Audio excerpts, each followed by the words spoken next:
All right, let's do it. Welcome to the NBA Deeper Dive. It's Dave Lochran, that's me, and Adam Scher, that's him, and Yahoo Daily Fantasy Sports, that's our sponsor. Presenting the Deeper Dive today, home of the $150,000 NFL baller, closing out the regular season with a bang. But if you're not waiting till Sunday, you got the 30K NBA baller today, and you also have your $30 in Yahoo Sports rewards points that if you haven't claimed them yet, what are you doing, right? Get up to $30 in them YSRPs simply by signing up with us at awesemo.com. We'll throw the link in the chat, but for those of you who are impatient, we like impatience, go to awesemo.com, click on the NBA tab and articles. You'll see the cash building block article. It's right at the top. It's entirely free. Click that, scroll to the bottom after you read it, click the Yahoo link, and it'll take you over to Yahoo Daily Fantasy Sports. Use the sign-up code AWESEMO, and when you deposit, get up to $30 in Yahoo Sports rewards points. They're as good as cash, baby. Use them on the site to play and win real money. Competition's not as stiff at Yahoo either. That's absolutely true. We see screenshots come rolling in all the time on Twitter talking about how they're so glad they changed over to Yahoo, and we're glad for them as well. Yahoo Daily Fantasy Sports, sponsor the Deeper Dive. Go to awesemo.com, click on the NBA articles link, and then Cash Building Blocks. The link is right in there at the bottom. Awesemo, AWESEMO is the sign-up code. That is how you get your YSRPs. Go get them today, right now. Go ahead, run. Sponsor of the Deeper Dive. Adam, what's up, brother? How's it going, man? Been a while. Haven't talked to you. Yeah. We did the strategy show together today. I'd say we took a pretty good foundational look at this slate. And Yeah. we didn't get, it's not like we expected a ton of news, but the Danilo Gallinari piece was actually pretty huge given that he was either probable or not on the injury report, depending on who you ask. Yeah, and so it kind of came out of nowhere, like you said, and it's not like it changes a ton, but it does make a few guys more playable, specifically the guards on that team. So it's nice that we got that early, I guess. All right, well, I ask you all the time. I'll ask you again. Initial look on this slate, initial opinion, 6 games. And I'll tell you, I wrote the deep dive today, and usually with 6 games, you're kind of like fighting for good plays, and you do 2 or 3 at each position. I found myself going 4 at some positions and then having honorable mentions that I still really liked as well. Center being one, shooting guards got a ton. Small forward on FanDuel is a wasteland, but there's a lot of cheap options. Point guards got plenty. I mean, for 6 games, it's a pretty stacked slate. Yeah, I mentioned to you after our show this morning that I thought it was a pretty fun slate because it's like every team has a couple of guys that are pretty reasonable plays. There's no team where I'm just looking at it going like, yeah, I'm just gonna cross this one off or whatever. So I think I think slates like that are pretty fun.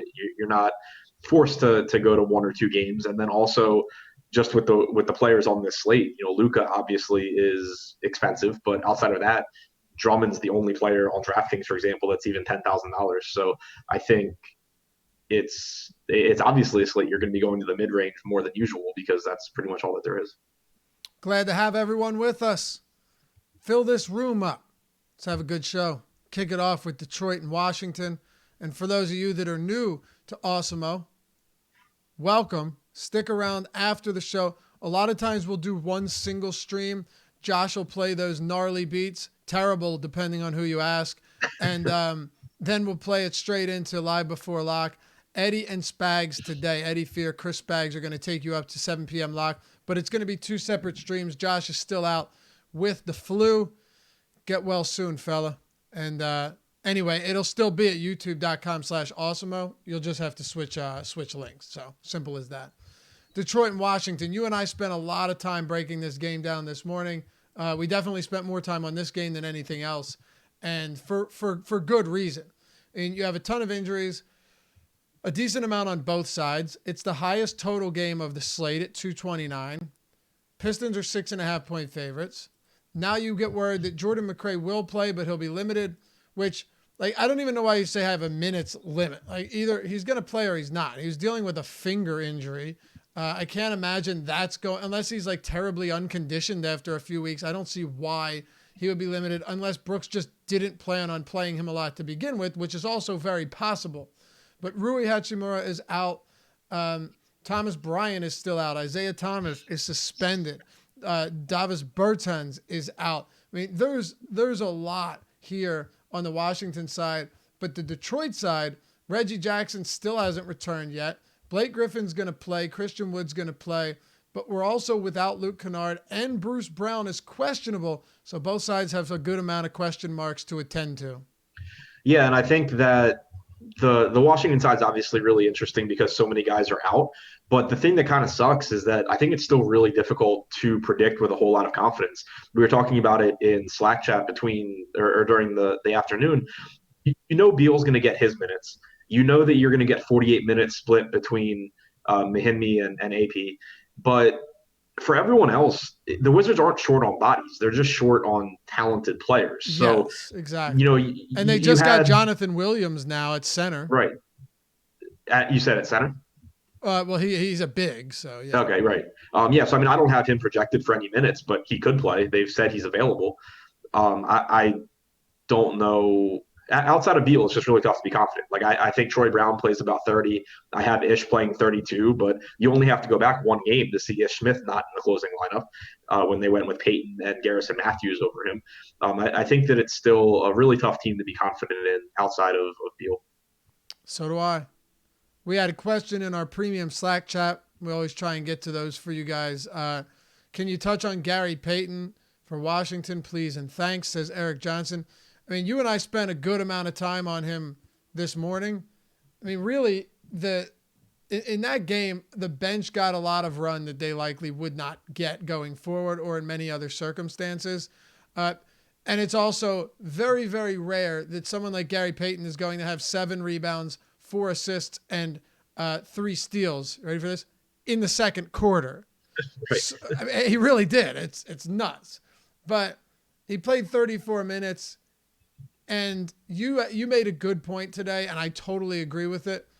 It's a good thing that Gary Payton is $5,800 on DraftKings because you don't have to worry about it. But he's $4K on FanDuel and minimum salary on Yahoo, and Jordan McRae re-enters the mix. So that's a tough one. It's very simple on DraftKings. FanDuel and Yahoo, it's a little bit different. Let's break it down.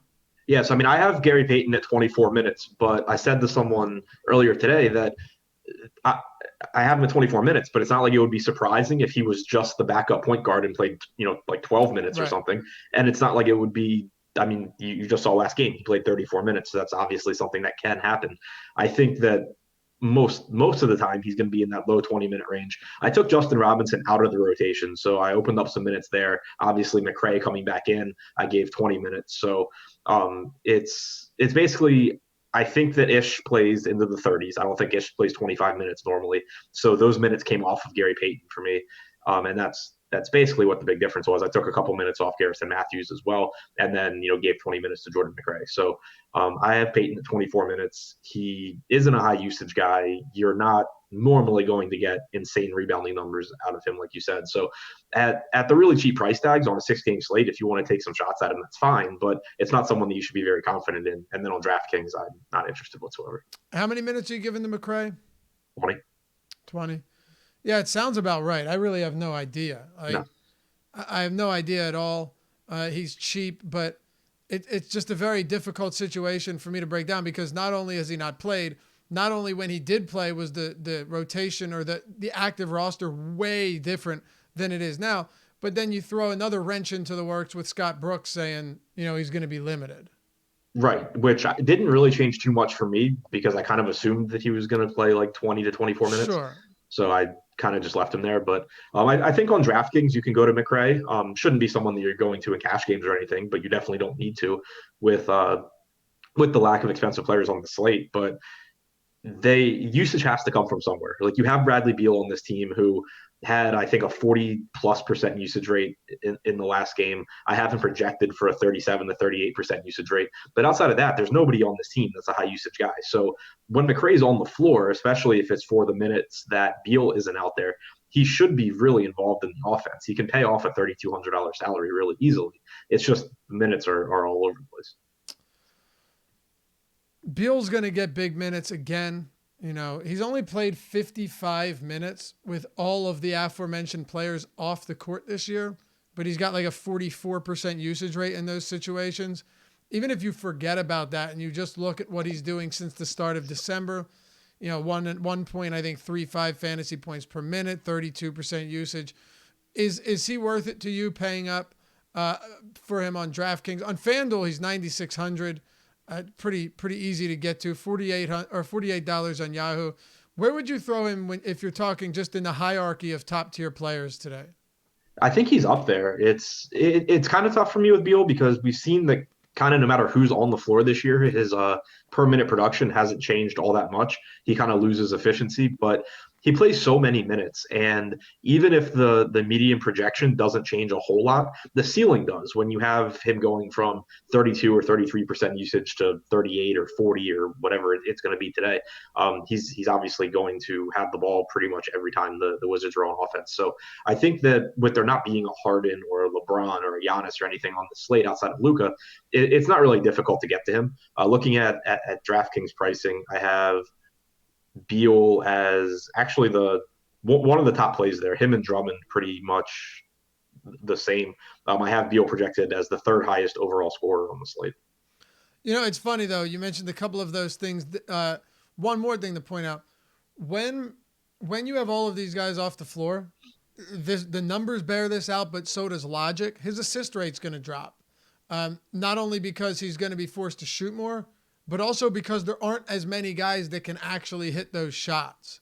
So, right. I think Davis Bertans being out, it's like, oh, well, that's another guy that isn't shooting. So Beal's going to shoot. Great. But that's someone that isn't that they need to space the floor that isn't out there. That's someone that Beal can pass the ball to that can actually make a shot.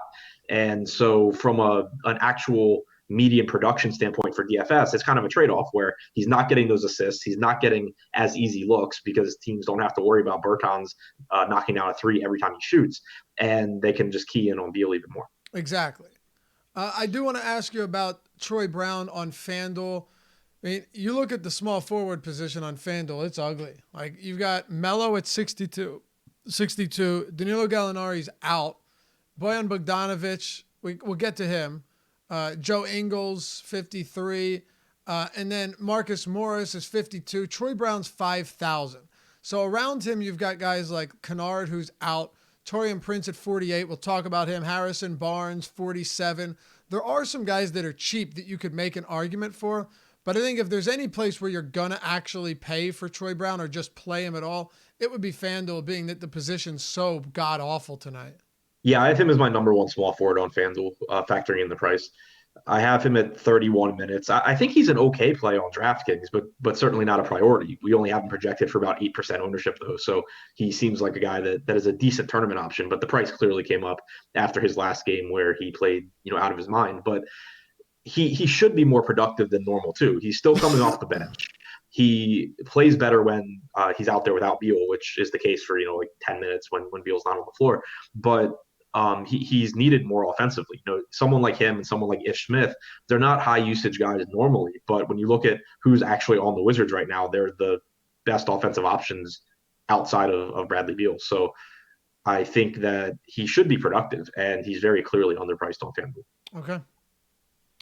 How about the Detroit side? I sent something to you today that I think we both ultimately agreed we shouldn't read into it too much. But it does give you somewhat of an idea of how things are going for Blake Griffin in Detroit, not just on paper, but looking at the dynamic between him and coaching. And I found it interesting, at least. So what we have here is I think it was today during morning shoot around, Dwayne Casey said teams are playing him straight up. He's not shooting the ball well. That's the bottom line, and it's no fault of anybody. Players go through that, but out of that, I think he's a good facilitator. He can pass the ball out of there. There are things he can do to help us win. And then it goes on to say Griffin refused it. The surgically repaired knee was an excuse when asked about his troubles, but it's affecting him so and so. What I hear in that is Dwayne Casey's going to keep playing him, but he's pretty much succumbed to the idea that, look, if Blake Griffin wasn't a good passer, he'd probably be getting a lot less minutes with the way he's shooting. And I start to worry that if he comes out of the gate really slow again, are we going to have a situation where he plays 28 minutes instead of 33? Right. And it's obviously a good matchup, which is the thing that scares me because I'm not really getting to Blake here. Yeah, But great match. Well, it's the right. best matchup you can get. Right. Yeah, best matchup you can get. Really favorable price point, especially on FanDuel. He's 5,600. DraftKings, he's 6,800. But the thing is that people are going to go there because it's Blake Griffin. He's facing the Wizards. He's really cheap. It's not like there's anything sneaky about getting the Blake Griffin here, and you still have to consider that he's just not the same player that he has been in previous years. Right. He's averaged 0.97 DraftKings points per minute this season. The usage is there, the opportunities are there. Rebounding numbers you mentioned earlier are down, which makes sense when you're playing pretty much all of your minutes alongside Andre Drummond, but he's just not as efficient. And it's probably because he's coming back from his injury, but whatever it is, we're almost into January now. And he's not the same player from a production or an efficiency standpoint that he was before. So that's something that you do have to keep in mind. Like you don't want to be projecting him like he's the same guy he has been and suddenly getting him at 1.3 fantasy points per minute here. I have him projected for a little over a fantasy point per minute because of the matchup, and that's better than he's done this year. But it still doesn't get him into a lot of lineups, especially on DraftKings, where there are a lot of mid-range guys and really that I really like and that seem like competent basketball players still. Right. No interest in Luke, huh? He's projected for like 17% ownership on DraftKings right now. I know that's insane. That's got to come down, right? Like I that. say that, or I agree with you because it's Luke, but when I just crunched my optimal lineups, he was not in a lot of them, but he was kind of getting in there as just a value guy. Like I have him projected for 20 DraftKings points at 3,700 if Brown is out. Well, if you're projecting him for 20 draft, I mean, it is the Wizards, right? Right. He's just so unproductive. Right. Yeah. He's not productive, and he's not someone. If he's popular, it's not hard for me to be underweight on him because there are plenty of $3,700 guys that you could look at and say, oh, well, if things go perfectly, he can be good. So it's not something that I think should be popular, but I do understand why the ownership projection is there, and it's why when you're making tournament lineups, you want to be considering range of outcomes and not just median projections. What are your thoughts on if Bruce Brown is out? Would you give any look to Galloway or Tim Frazier? Yeah, or Derrick Rose? They'd be in that same category with Luke, where they're cheap, and I can see how they get there. If Brown is out, I projected Frazier for 22 minutes. That got him to about 20 DraftKings points, so the same range as Luke. I projected Galloway for 32 minutes, got him to about 20 fantasy points. So if Brown's out, I think that all of Luke, Frazier, and Galloway are pretty comparable options, none of which are super appealing, but if you are somehow going stars and scrubs on a slate with very little in the way of stars, they're guys that are playable. What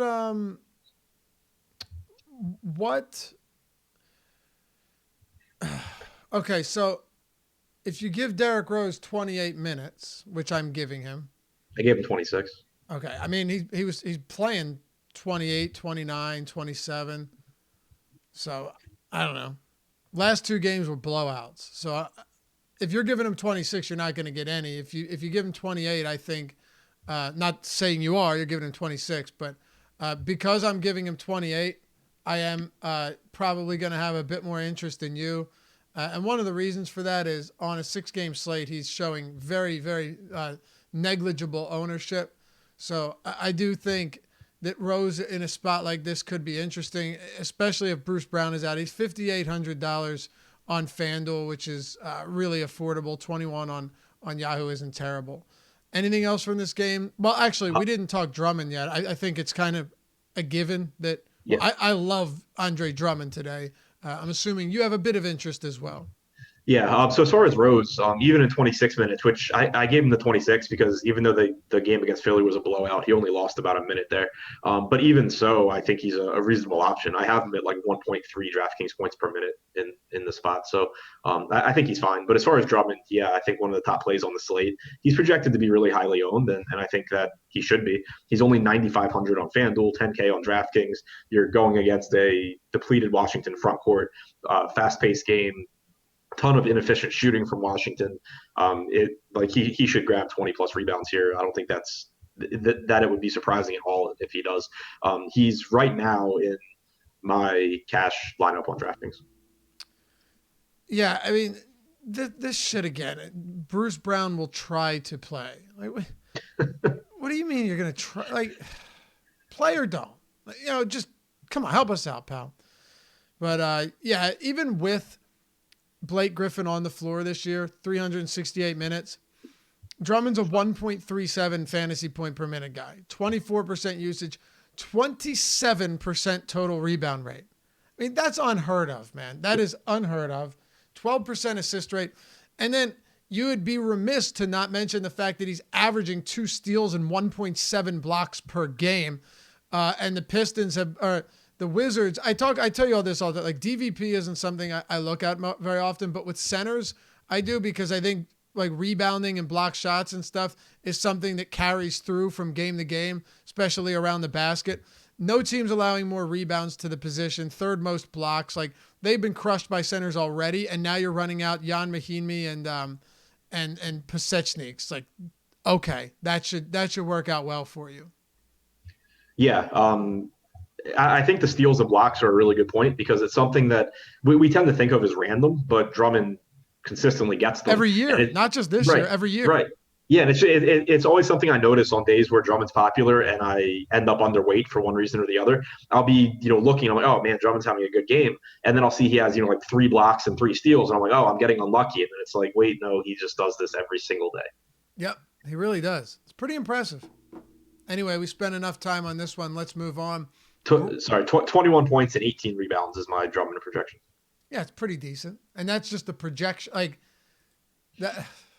Yeah, that's crazy. So, you said 21 and 18? Yep. Yeah, this is a game where if you had 25 and 25, you wouldn't blink. Right. Yeah, I have 21, 18, 3, and then 2 steals and 2 blocks. 225.5 over under. 8-point favorites are the Brooklyn Nets. 116.8 total, 108.8 for the Knicks. This line keeps moving in the Nets' favor, but the Knicks have just drugged me through piss and shit this year, Adam. It's been bad, but at the same time, there are some very interesting options there that we'll get to after we touch on the Brooklyn Nets, because I don't think there's quite as much here. I mentioned to you a minute ago, Taurean Prince on FanDuel. I don't have a problem with it. The fact that Wilson Chandler is in Brooklyn now, is healthy, I think that it's going to cap Taurean Prince's ceiling. We talked about this morning, to cap his minutes ceiling, where he probably plays like 30, 31, maybe 32, which is fine at 4,800. But I don't really have much interest in paying almost $6K for him on DraftKings. Jared Allen's interesting, but the center position is ridiculously deep today. And then Dinwiddie on DraftKings is 8,700. I think on other sites you could get a far more friendly price tag. What are you doing with the Nets? Yeah, on DraftKings, they're all priced, I think, pretty appropriately. Like, to me, the pricing on like Temple and Harris and Dinwiddie and Allen, they're all pretty much where they should be. It's not to say that they're overpriced, but they're just not as favorably priced as other guys on this slate. The FanDuel pricing is insane, though. Particularly Garrett Temple is $4,300 on FanDuel.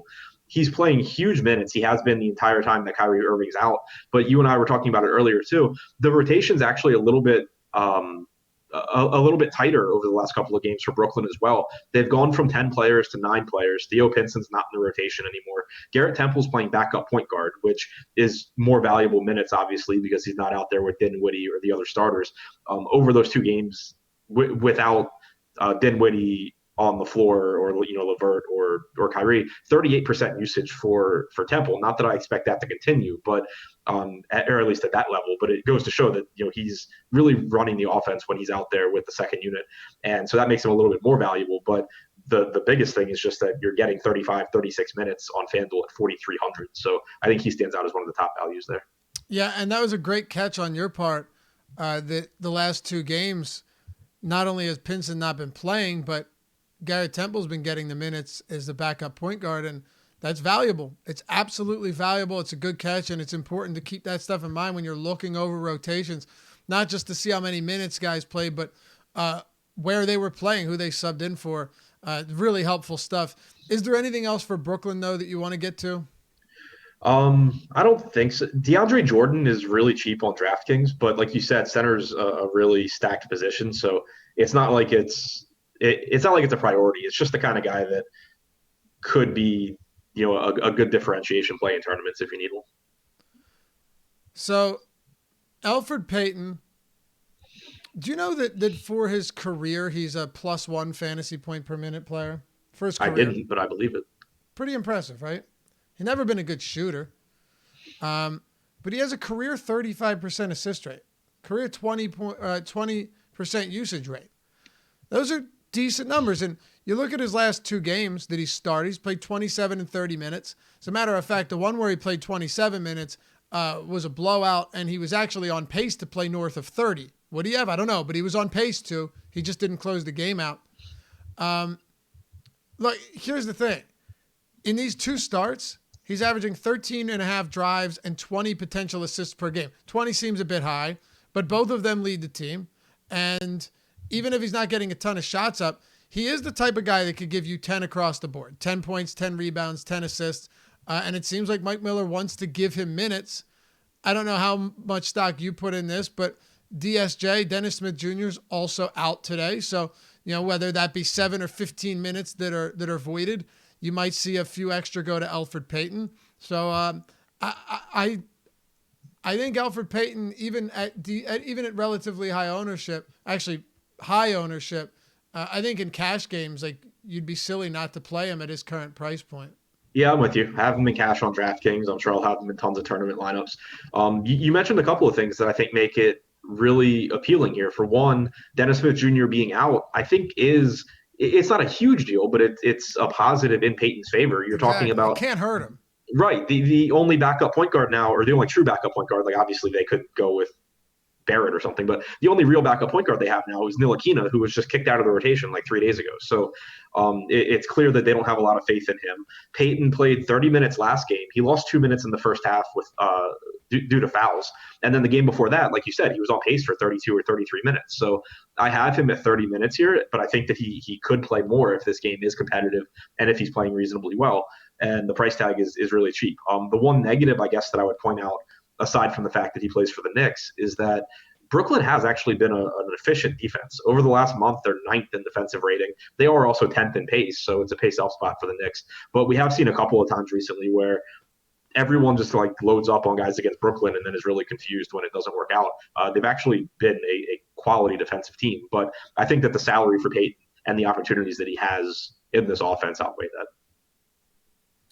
Royce O'Neal keeps spamming something, and I'm going to attempt to read it. Royce O'Neal does? Yeah, in YouTube chat. You know how I know it's not the real Royce O'Neal? Why is that? Because he spelled Royce O'Neal wrong. Maybe that's what he wanted you to think. Maybe. But if that's the case, why not just call yourself Jim Jackson? You know? I dream point buddy buckets, raining buckets, deja vu elf, and then he just rambles on with a bunch of different players. I don't know, but whoever's handling our social media account, let's boot this guy. I mean, Royce, chill with that, man. You can hang around, but I mean, we get the point. I don't get the point because I have no idea what you're talking about. Oh, he had a dream last night.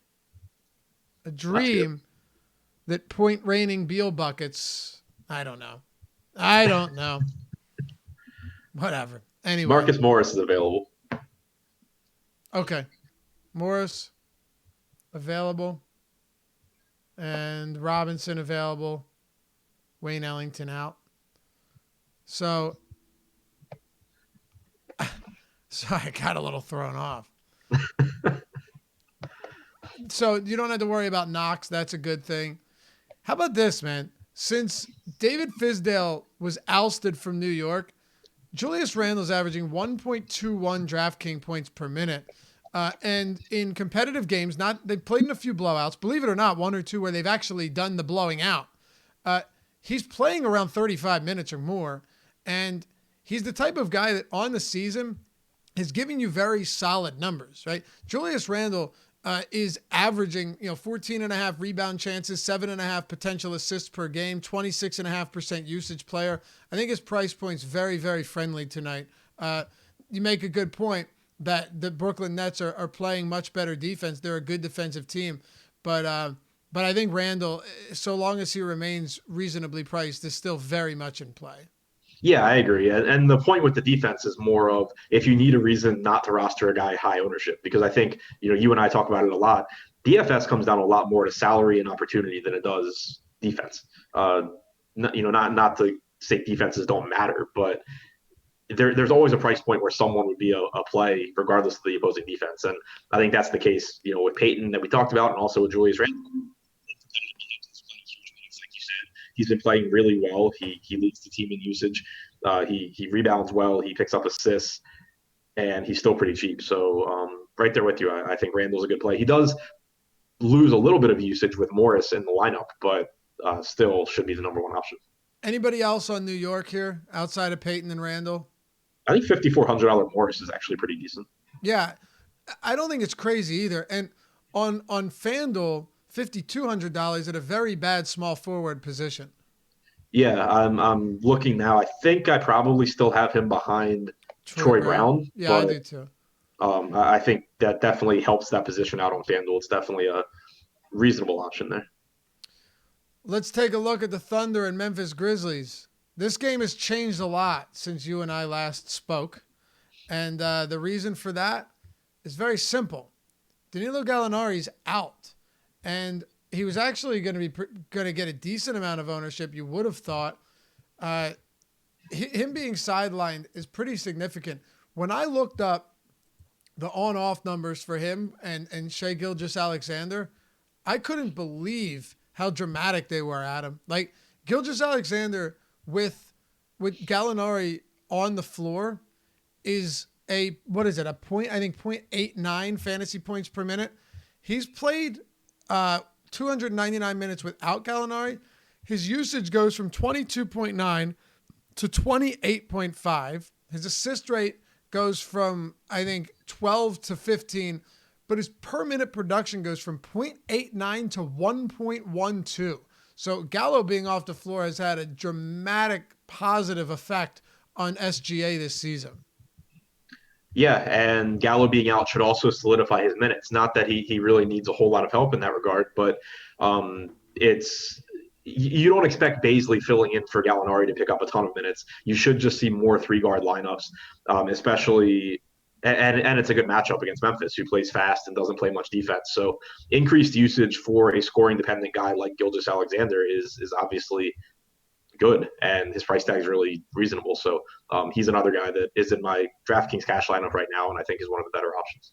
Thanks for the super chat, Tyler. He says, small forward on DraftKings is tough today. Thoughts on Melo? We will get to that. So once we get to that game, we'll touch on Melo.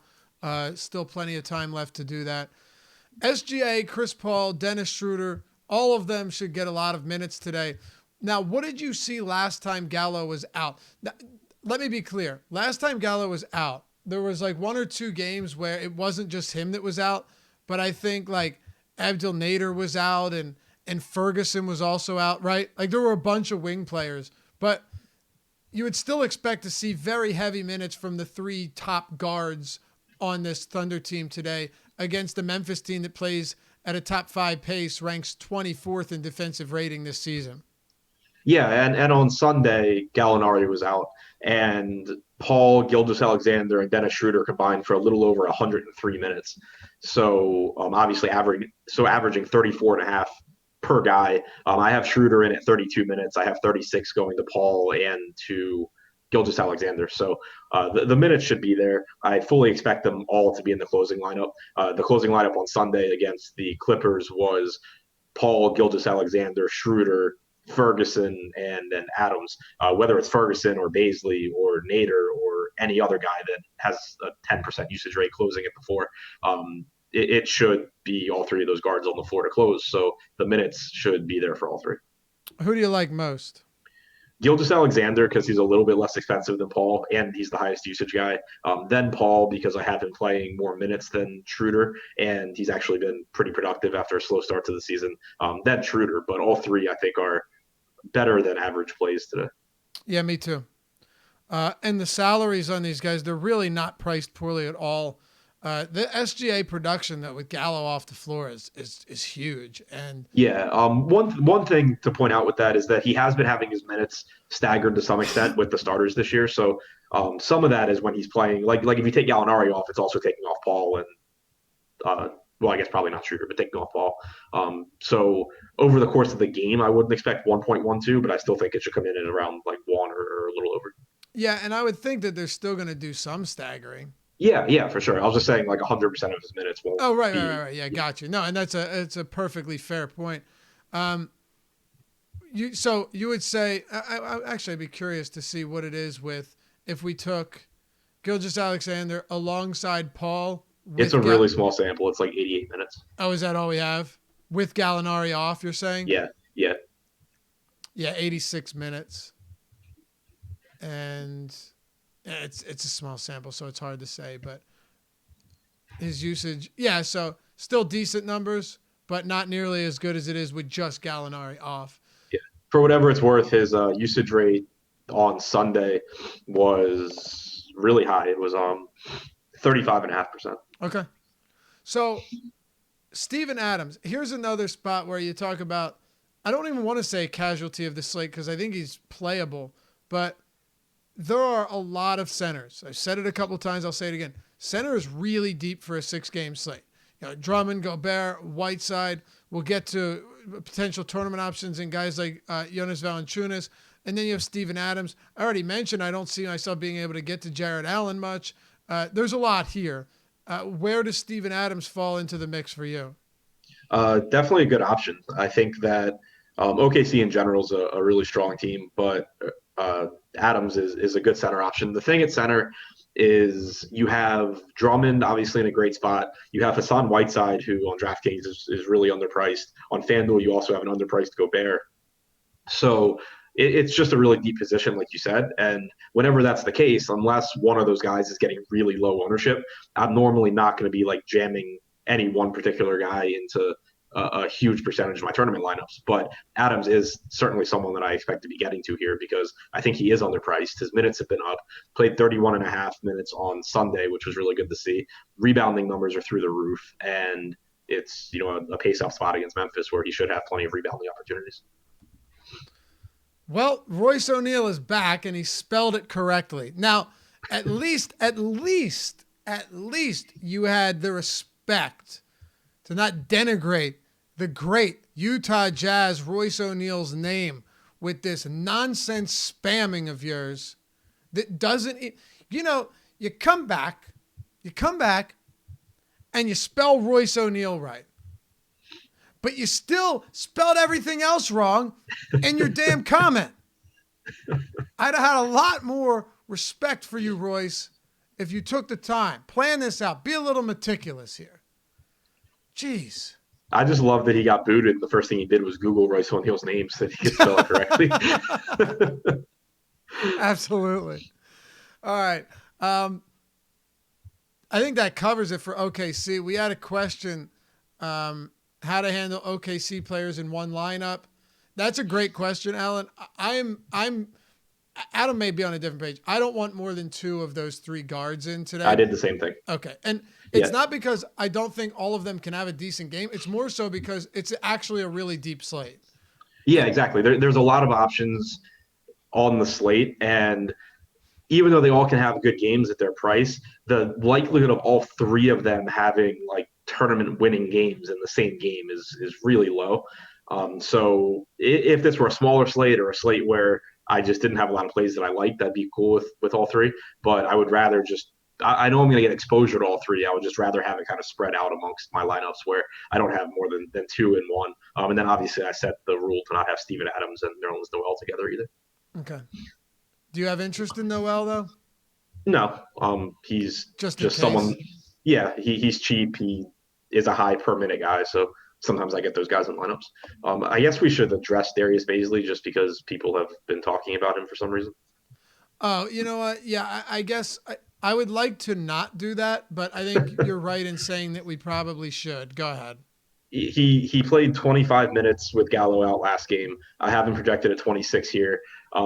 He could play more minutes than that. That's not really my issue because, like I said, he could theoretically close over Terrence Ferguson. It doesn't really make a difference. But he's like a 0.63, 0.64 DraftKings point per minute guy. He's not even the absolute minimum. He's 3,700 on DraftKings. So you're not even getting a 3K guy. I just have no interest because he's not a high he's not a high per minute guy even when he's on the bench. Put him alongside more minutes alongside Paul and Gilgeous Alexander and having Steven Adams grab every rebound, and it shouldn't help his production any. Okay, yeah, it's just not good, and I don't think you need to get there. You mentioned that there's like a bunch of lower tier plays. I don't think you need to. And it's also it's not like it's a slate where you're saying like, oh well, if I just get a good game from Bazley, I can get both of Giannis and Harden or something like that because all you have is Luka, and then that's it. Yep. All right. And Jason Holland says Bazley's minimum price on Yahoo. Yeah, but dude, so is everybody else. There are so exactly. So is like every other value that you want to get to on FanDuel. Or sorry, Yahoo. Memphis side of the ball. This is a spot where really outside of Joval, I don't have much interest. And even he is a tournament play. But I do want you to speak on Valanciunas a little bit. I know you did a little additional digging into him today. And his history in this spot, which we usually don't put much stock in. Yeah, I don't normally put much stock into it, but as you had mentioned earlier too, center versus center is something that I always look at sometimes, and really it's more looking for it's not like I'm looking and saying like, oh, he did really well, he's going to do well again. It's more just looking to be like, okay, this is a tough matchup. Has he had any sort of success in the past? And if he has, then obviously I just feel a little bit better. But it's not like you want to look at it and just say, oh, well, he's going to do this again. But he has had success against Steven Adams in the past. He's played 3 games against Adams since joining Memphis. He's averaged, I think it was 1.35 DraftKings points per minute. He's been perfectly fine. So I'm not concerned about the matchup for him. I think that the concerns with Valanciunas go right back to how many minutes is he going to play. I have him projected for 27, which makes him a decent tournament guy just because he should have low ownership of how many centers there are, but it's not someone that I want to be having in like a huge percentage of my lineups or anything like that. Yeah, me neither. And I think really Memphis is a team I'm not very high on. Me neither. I do want to point out Dylan Brooks, particularly on DraftKings at 5K. It's not a guy that I have a ton of confidence in, but I think the salary is a little bit too cheap considering that he's small forward eligible. As someone had mentioned in chat, there's a lot of good plays today, but a lot of them are not small forward eligible. Brooks should play around 30 minutes. He, over the last month, has a 24.8% usage rate. And even since Morant's been back, he's still getting his shots up. So I think that it is a tough matchup. He's not someone that I love, but I think he's actually a pretty decent option at small forward. 3 to go here. Also, have you used the sign-up code Deeper Dive, all one word yet, to get 50% off your first week of Awesemo Plus Platinum membership? If not, do it today. Super simple, and get you 50% right off the top, half off of that weekly or that first week. Awesemo.com/join. And if you scroll to the bottom there, you'll see all of the breakdowns, videos, kind of tutorials showing you how to use and why to use our top most popular tools. All of them developed and used every day by Alex Baker. Awesemo himself, the site, the name, or the person the site is named after, the person who developed and started Awesemo.com. He's the one developing all the tools that we use every day. If you use Deeper Dive, one word, it'll get you 50% off your first month. Ownership projections, player projections, the top stack tool, the boomer bust tool. There's so much more. All of our premium articles, the lineup builder, the fantasy cruncher add-on is available. So check it out. Awesemo.com/join. Use that sign-up code Deeper Dive. Get 50% off your first week today. And if you haven't done the giveaway yet, listen, it's never too soon to get yourself hooked up with a MLB full 2020 Awesemo Plus MLB yearly pass value of $320. All you got to do for tonight, You go to Awesemo_comp. Follow myself and Adam while you're at it, at Laffy_D, at Ship My Money DFS. Go ahead and guess which two teams score the least amount of points on tonight's NBA slate. Retweet the tweet, like it, and reply, and follow Awesemo_comp. And you'll be entered. Now, it's a free 2020 Awesemo Plus MLB yearly pass, value of $320. This is day 3 of 8 crazy nights of giveaways. And the random winner will be selected among correct entries, or all incorrect entries if none are correct. But someone's going to get this right. You guys won't let us down like that. Retweet, like, and reply, and follow the accounts to get entered. Adam, what did we go with today? Memphis, we went with the Knicks and Memphis? Knicks and Memphis. Okay. Knicks and Memphis. Yeah, head over there at Awesemo_comp. Dallas and San Antonio. Luka Doncic is playing today. That was to be expected. He got in a full practice last time out. 226.5 total. 7.5 point favorites are the Dallas Mavericks. What are you doing here with Dallas? I personally, with Luka back, do not have a ton. Yeah, I don't have interest in anything from Dallas other than Luka. Just because their salaries have obviously increased since he's been out, and him coming back takes usage away from everyone. It takes assists away, and it takes rebounds away. So nothing that I'm really interested in beyond Luka, who I am interested in. I think that obviously there's some risk. We haven't, or at least I haven't seen news yet on any minutes limit for him. It is a home game. It is a nationally televised game. I assume that he's just good to go. He only missed 4 games. Well, basically 5 if you include the game where he got hurt 2 minutes in. But it's not like he was out for a really long period of time. And I highly doubt that they're just like rushing Luka back. So unless we specifically hear he has a minutes limit, I'm projecting 34 minutes. I'm projecting it basically like a normal game for him. Obviously, there's risk because there is some uncertainty there. But at the same time, there's not any other expensive players priced around him. He's only 10-5 on FanDuel. 11-8 on DraftKings is a little bit tougher to get to, but I think that, if you can, it's still Luka. It's still one of the best per minute producers in the NBA. You know what's weird? Something just tripped my front cameras out front of my house and my back cameras at the exact same time. That's weird. And they're not even the same brand. So it's like it wouldn't have just been a glitch. It's kind of strange, right? Yeah, that's unusual, I think. Yeah, I'm glad I'm up here. But yeah, super weird. Interesting. Do you want to talk about San Antonio? I think we could spend a little more time on this with a bunch of players that are probably a little bit more relevant to tonight's slate.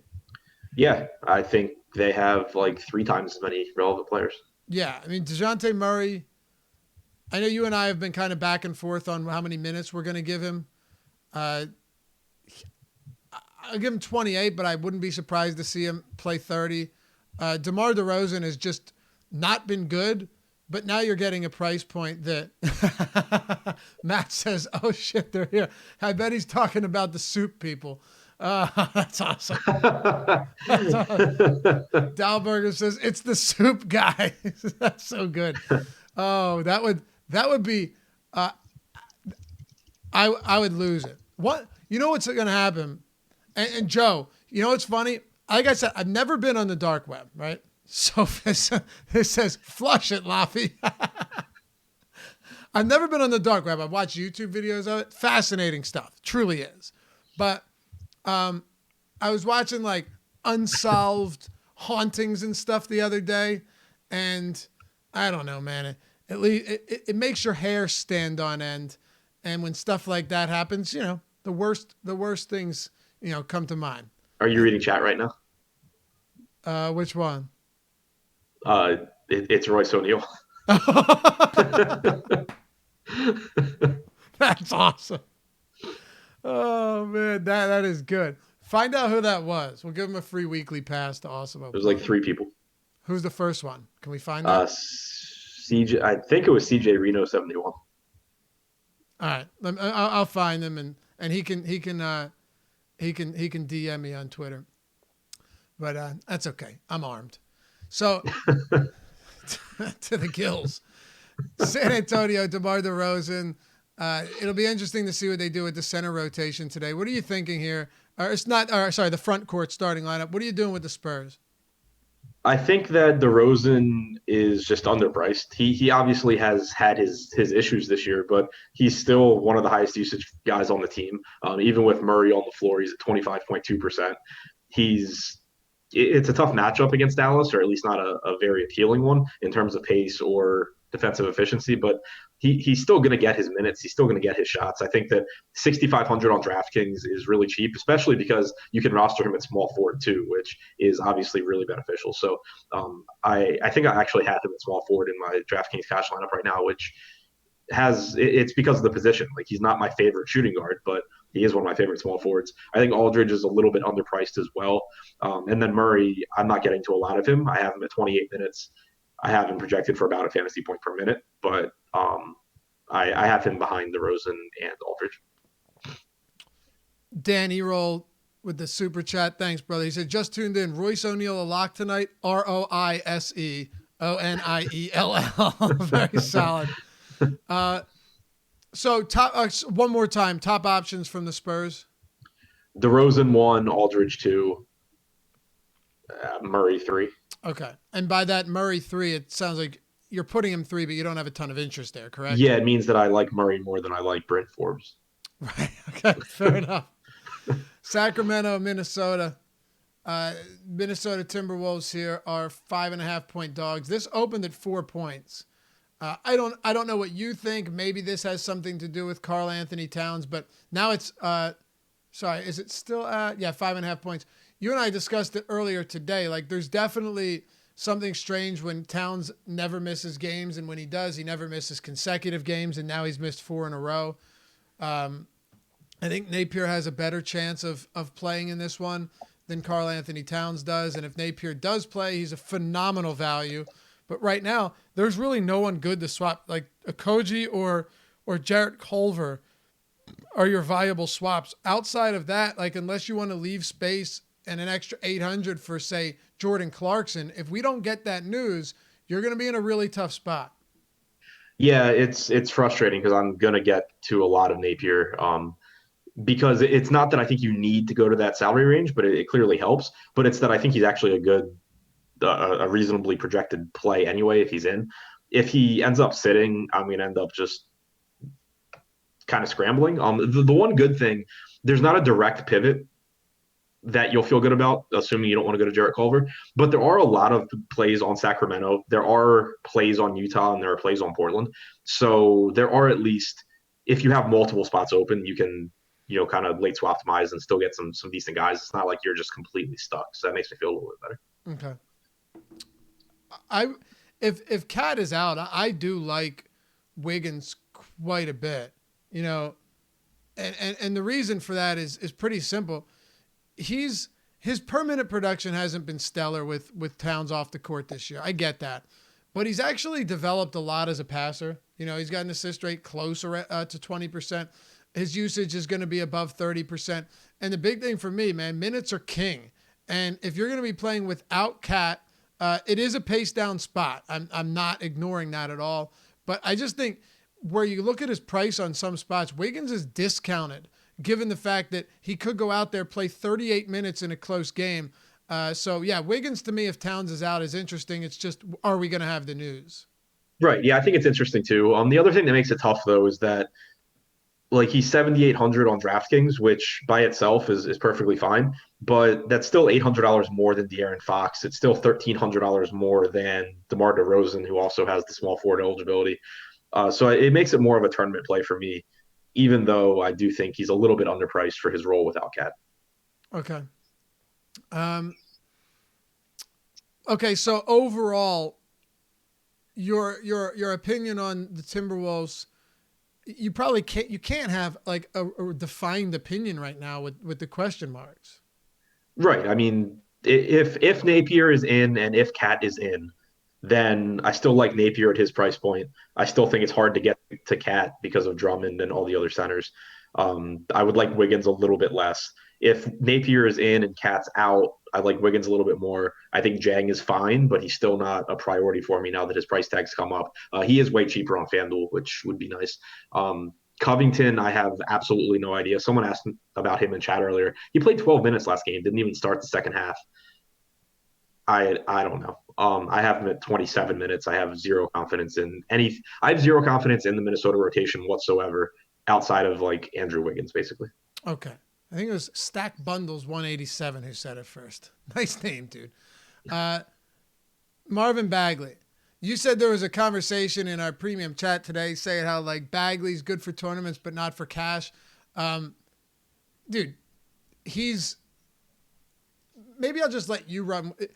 Marvin Bagley is a very solid per minute guy because he's starting at the 4, but also probably gets some backup 5 minutes. You're guaranteeing that he has an opportunity to get more minutes. I'm giving him 28, but if he cracked 30 for the first time this season, I wouldn't be surprised. Marvin Bagley at his current price point is a stellar play. And so is De'Aaron Fox. Those are two of my favorite plays on the slate, and they both come from the same team because they're they're just erroneous pricing.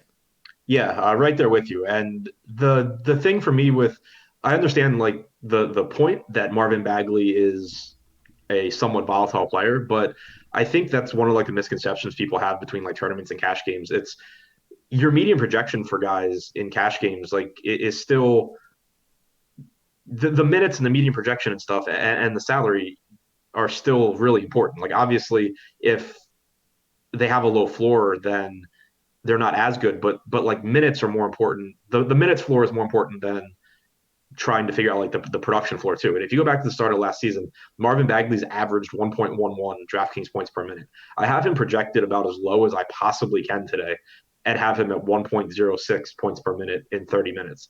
I'm not concerned about the 23 minutes he played last game because that was a game where they were getting absolutely destroyed by Houston. And then the second unit brought them back. It was pretty obvious, like watching the game, that there was no way Bagley was coming back because either it was going to be a blowout or Right. it was going to be the second unit. So that doesn't really concern me. He played 15 first half minutes. I expect around 30 minutes here. He was having his minutes staggered with Rashawn Holmes, as you would expect. So he should still get like half of his minutes at the 5. So I just think that the price tag's wrong. And then on top of that, it's a terrible Minnesota defense and it's a pace-up spot. There's multiple ways for Bagley to get there because since he is a productive player, a very productive player on a per minute basis, even if I'm wrong and he plays like 23 minutes, he could still pay off his price tag just by averaging, 1.1 fantasy points per minute like he does. And then if he plays the 30 minutes I expect, he doesn't need to be anywhere near his normal or his median projection to be a good option. So, and then on top of that, in cash games, especially if you're playing like 50-50s or double ups, there's not a huge reason. There's not really reason to be taking a crazy stand against a popular player. So everyone else is going to be on Bagley. You're not gaining anything by coming in first instead of 30th in like a 100-person 50-50. So you're just taking a little more risk by not having Bagley. So yeah, I think he's a top guy in any format. If you were concerned about his volatility, I think you're actually better pivoting away in tournaments to other guys because he's going to be popular. Beyond that, though, I'm with you, De'Aaron Fox, one of the best plays on the slate. He's underpriced everywhere. Sites just seem to think he was going to play 30 minutes for the rest of the season. Rashawn Holmes, though, I think is a good tournament play too. He's an interesting pivot on FanDuel because they're both power forwards, but he's a little bit more expensive, so he's going to have lower ownership. But I think that he played 30 minutes last game. He was in foul trouble too, though. I think you could actually see a little bit more. Okay. We ran a little bit late today. Thanks, Royce O'Neal. We got to make this one quick, but I think we can hit on all of it. We'll turn it over to Fast Eddie Fear and Chris Spags after this. Utah and Portland. I'll give you my quick take, and then I'll let you close it out. 5-point favorites, Utah at home, 220.5 total. I think Gobert is a very solid play, and Portland is allowing the most second chance points. They're also allowing the most putback points of any team in the league this season. On the other side, though, it's a tough matchup, but Hassan Whiteside's $1,200 less expensive than Rudy Gobert. And if you just look at simple numbers here, you're talking about a guy that has a 23.5% rebound rate, an 8% blocked shot rate, and a 20+% usage rate. And he's playing 33 to 35 minutes in competitive games. I like both centers from this game. I think Clarkson could play 24 minutes off the bench. It's super risky, but they need some scoring injected into this offense, particularly from the bench, especially with Mike Conley out and not playing well to begin with. And then Bogdanovich on FanDuel, to me, at that price is reasonable. On the other side, I'm not huge on anyone from Portland because the guard positions are very deep.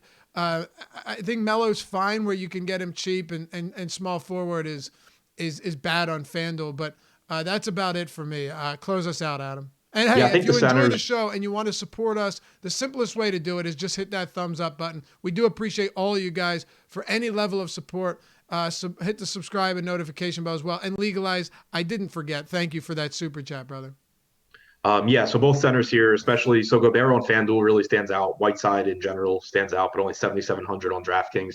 He hasn't had trouble against Gobert in previous outings, which doesn't make me feel any worse.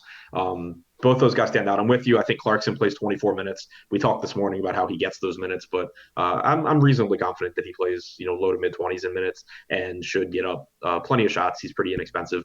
Dame is okay, but like you said, the guard positions are really deep, so not a priority for me. Melo, where you can get him at small forward, is more valuable than where he's a power forward.